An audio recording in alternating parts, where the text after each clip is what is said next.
कोपरगाव शहरातील टिळेकर वस्ती परिसरात असलेल्या फॅब्रिकेशन दुकानातून मोटारसायकल चोरीला गेल्याची घटना समोर आली असून या प्रकरणी कोपरगाव शहर पोलीस ठाण्यात 2 अज्ञात इसमाविरोधात गुन्हा दाखल करण्यात आला आहे।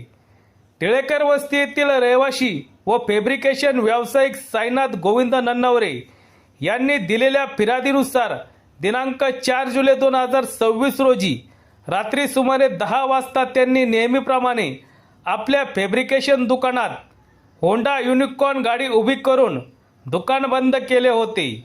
त्यानंतर 5 जुलै 2026 रोजी सकाळी 8:30च्या सुमारास दुकान उघडल्यानंतर मोटारसायकल जागेवर नसल्याचे त्यांच्या निदर्शनास आले। त्यानंतर शेजारील दुकानाचे मालक प्रवीण निंबा आयर यांना बोलवून परिसराची पाहणी करण्यात आली। त्यावेळी प्रवीण आयर यांच्या दुकानाचे शटरचे नुकसान झाल्याचे आढळून आले।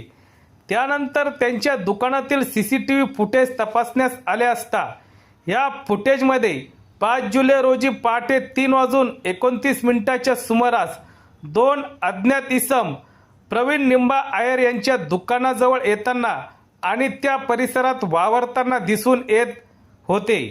सीसीटीव्ही फुटेजमध्ये हे 2 इसम आढळून आले आहे। दरम्यान कोपरगाव शहर पोलिसांनी पथकासह घटनास्थळी जाऊन पंचनामा केला असून या प्रकरणाचा पुढील तपास सुरू आहे।